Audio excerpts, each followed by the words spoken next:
Bonjour à tous, désolé, j'allais attendre que le chat s'en aille, mais elle est très en manque d'affection et donc elle veut des câlins. Il va être question aujourd'hui de The Search, le nouveau film de Michel Hazanavicius, sur lequel je viens de faire un Pourquoi j'ai the Better, ça alors c'est un bel hasard, vous devriez aller le regarder. Je vais arrêter de rigoler tout de suite parce que le film est pas drôle du tout. Donc avec Bérénice Bejo, Annette Bening, Maxime Emelianov, Abdul Karim Mamatsouyev et Zoukara Duishvili. Duishvili, je crois que c'est comme ça que ça se prononce, je suis... Zoukra Duishvili. Je crois que c'est à peu près ça, je ne m'y connais pas trop en tchétchène. Le film prend place pendant la seconde guerre de Tchétchénie en 1999 et suit 4 personnages en fait. Le personnage de Caroline, qui est jouée par Bérénice Bejo, qui est une journaliste. Oui, journaliste, je crois. Donc, qui est une journaliste qui travaille avec la Commission des droits de l'homme pour essayer de faire classifier, de faire catégoriser le conflit en Tchétchénie comme un vrai conflit armé et non pas, comme le disaient les Russes à l'époque, comme des manœuvres antiterroristes. Il y a le personnage de Hadji, qui est le petit garçon que vous voyez dans toutes les bandes annonces, qui est grosso modo le personnage principal, dont la famille en fait a été attaquée par les soldats russes, tué, décimé par les soldats russes, et qui s'est enfui avec son petit frère qui est un petit bébé, sans savoir d'ailleurs que sa sœur était toujours vivante, et qu'elle pourrait venir le chercher. On va dire que le troisième personnage est sa sœur du coup, parce qu'on la suit aussi de son côté à elle, je crois que c'est Raïssa qu'elle s'appelle, et il y a également le personnage d'un soldat russe qui s'appelle Kolya, qui se fait enrôler dans l'armée un petit peu piégé. Il se fait arrêter en fait par les flics pour avoir fumé un joint dans la rue. Et plutôt que, enfin, les flics s'amusent avec lui et lui font un petit peu peur, lui font croire qu'il risque d'aller en prison, etc. Alors je ne connais pas les lois tchétchènes en 1999 sur le shit. Peut-être qu'effectivement on risque d'aller en prison pour en avoir fumé dans la rue. Mais du coup, avec un petit sourire en coin, il lui propose également, s'il n'a pas envie de finir en prison tout de suite, d'aller dans l'armée. Ce sera toujours mieux que d'aller au mitard. Donc ce pauvre jeune homme se fait enrôler par l'armée et va subir l'armée, c'est-à-dire là c'est le passage Full Metal Jacket du film, où on essaie de comprendre comment est-ce que des jeunes adultes de 19 ans peuvent devenir des machines à tuer. Donc voilà, je vous avais dit que c'était pas drôle. C'est la première fois que Michel Hazanavicius sort du registre comique pur. Selon lui, The Artist c'était un drame, mais enfin, un drame gentillet quand même. Il a manifestement porté ce projet depuis très longtemps, au moins depuis le début du conflit. Il a été marqué par beaucoup de choses dans le conflit, y compris, je vais y revenir après pour ce qui est de la mise en scène. Le film a été accueilli très bizarrement à Cannes, ce qui ne m'étonne pas. Alors déjà, il y avait beaucoup de journalistes russes qui évidemment n'ont pas aimé le film, parce qu'on peut pas dire que le film fasse la pub des Russes. Mais en même temps, s'ils sont en tort, ils sont en tort. C'est ce que le film essaye de montrer. Évidemment, les Russes, c'est un cas à part. Mais tous ceux qui sont en train de profiter gentiment de la croisette, de ces 36 degrés à l'ombre, de ces petits fours, de son champagne, de ces plages machin privatives et tout le bordel. Quand ils sortent de 2h14 d'un enfant qui déjà a du mal à trouver une bouchée de pain pour se nourrir, c'est sûr qu'ils doivent se dire « Oh là là, on va partir vite quand même ». Donc ils applaudissent poliment, puis ils doivent sortir de la salle. C'est pas un film de guerre, c'est un film sur la guerre. Et c'est un film qui montre pourquoi la guerre c'est moche. J'avais dit ça avec Fury l'autre fois, mais Fury est un film de guerre. Fury est un film dans lequel il y a des tanks. Déjà, ça donne le nom du film. Le problème, c'est que le tank est une arme dans le film, et le tank tire sur tout le monde, et les personnages se mettent à tirer sur des gens, et lui il a son fusil, il tire, etc. Il y a des coups de feu, il y a de l'action en fait. Ce n'est qu'un film d'action, enfin c'est un film d'action en plus d'un film de guerre. Là c'est un film sur la guerre, c'est-à-dire que vous verrez aucun conflit dans ce film, vous verrez pas un conflit armé, vous verrez pas très peu d'images de conflit armé.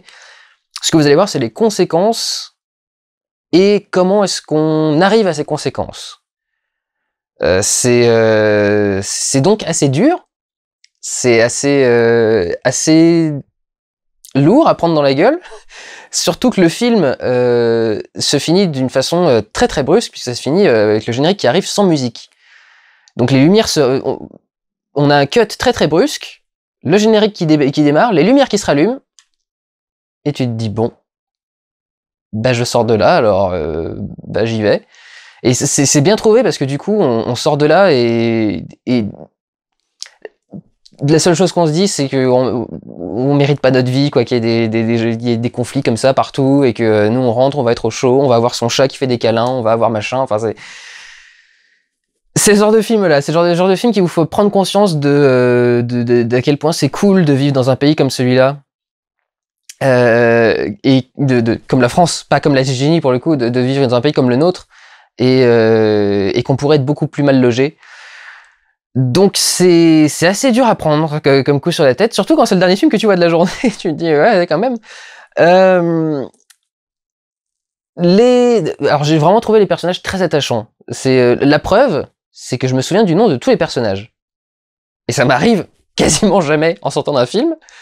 Et là je me souviens de tous. Caroline, Kadji, Raissa et Kolia. Quand même. Quatre prénoms principaux, je m'en souviens. Ils sont très très très attachants.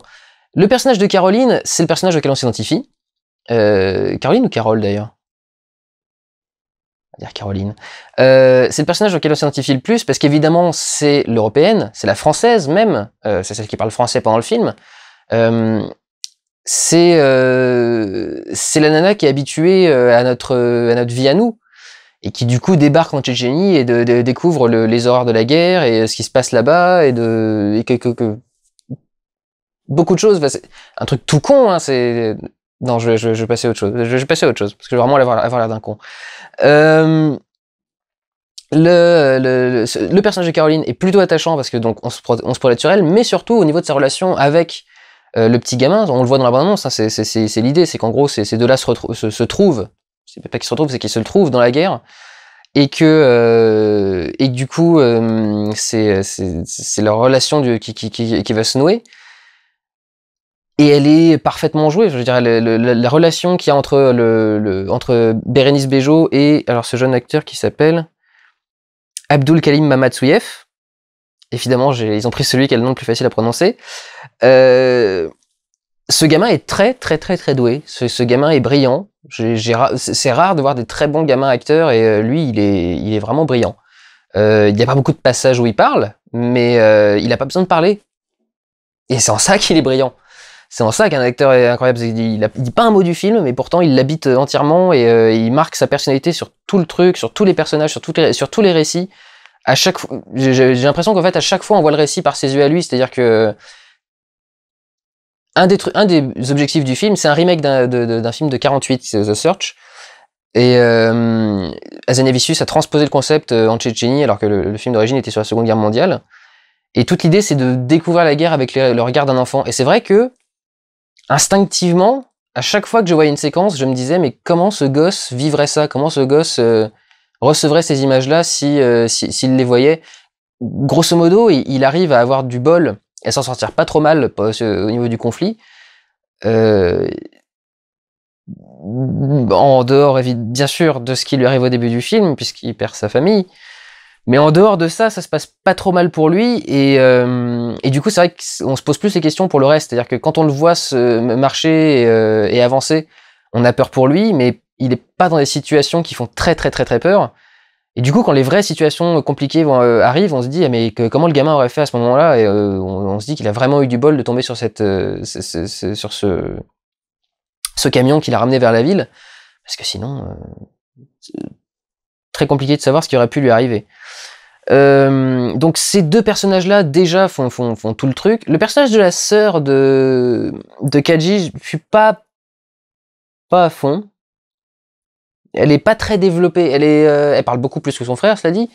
Mais j'ai du mal à m'attacher à elle parce que j'ai du mal avec ses réactions, son comportement. Enfin, voilà, c'est un personnage auquel je me suis pas trop attaché et je trouve qu'il est un peu survolé par le film. Mais c'est surtout que je me suis pas trop attaché.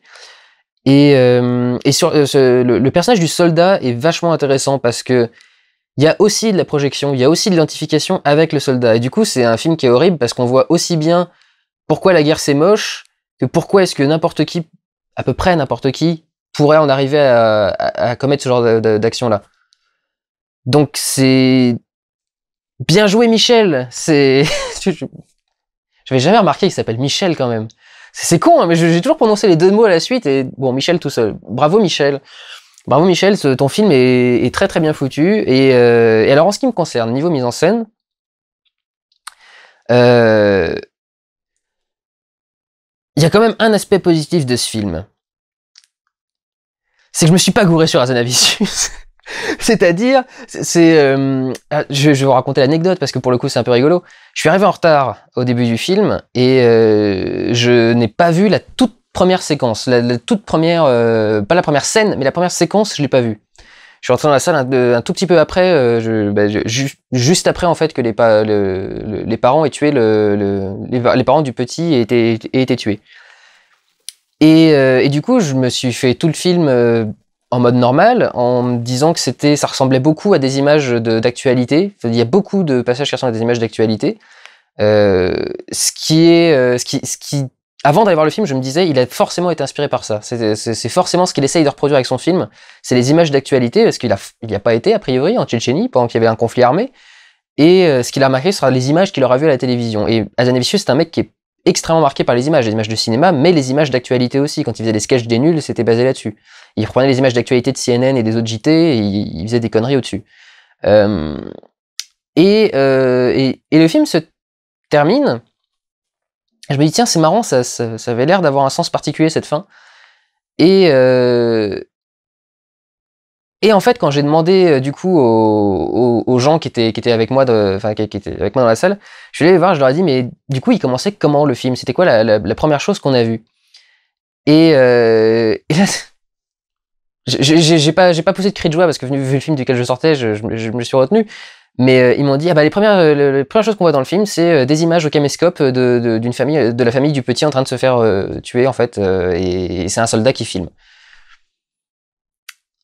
Les premières images du film sont des images d'actualité en fait, des images filmées par une caméra par un des soldats qui ont été filmées sur une cassette DV et qui servent d'ouverture au film. Hazanavicius, passion, fascination pour les images, je ne me suis pas trompé au niveau de l'analyse. Donc voilà, au moins ça fera une petite satisfaction en dehors du film en lui-même. Vraiment, enfin voilà, je trouve que c'est du très bon boulot. Oui, alors pour rester quand même sur les images, parce que j'ai parlé du début, mais je suis pas revenu sur le reste. Il y a des images très très particulières qui, en fait, les couleurs de ce film sont très étranges parce qu'elles ressemblent beaucoup à aux images d'actualité de l'époque, en ce que les images de l'époque étaient faites avec des cassettes DV ou des films 16 mm pellicule. Beaucoup plus rare parce que c'est beaucoup plus chiant à gérer dans une zone de conflit d'avoir de la pellicule, donc on a très vite commencé à utiliser de l'analogique et le numérique. Et les premières caméras analogiques numériques et le 16 mm quand il est fait un peu à la va-vite sur un territoire de conflit est très désaturé. Il y a très peu d'images, il y a très peu de couleurs en fait. Souvent un peu surexposé parce qu'on fait pas très attention à savoir si la pellicule est à la bonne température d'image pour avoir l'extérieur. Et si c'est en analogique ou en numérique, il y avait une dynamique de capteur qui était pourrie, donc ça surexpose très très vite et c'est noir bouché très très vite aussi, donc il y a un contraste qui est très très très très fort. Et en fait, il a retrouvé ses couleurs avec une image de cinéma de bonne qualité quand même, c'est-à-dire qu'il est à la frontière de la surexposition et de la sous-exposition.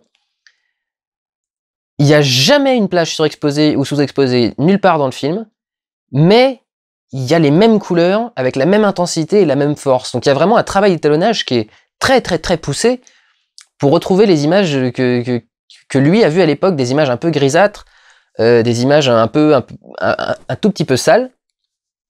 Il y a un travail du cadre qui est très minimaliste, c'est de la caméra à épaule pendant tout le film. Il filme le plus évident à filmer quand même quelque part, même s'il fait de la mise en scène aussi. Il y a des passages de mise en scène très très intéressants dans le film. Et donc oui, il y a une image qui est très marquée par les documentaires et les reportages de guerre qui avaient été faits à l'époque et qu'il a très très bien réussi à reproduire. Donc voilà, je dis chapeau à Hazanavicius pour un premier film sérieux, franchement, ça coupe la chic, c'est très très très réussi et ça porte à réfléchir et à reconsidérer un petit peu quand même dans quelles conditions on vit. Plutôt bien. Voilà, écoutez, prenez soin de vous, allez voir des films. Ciao!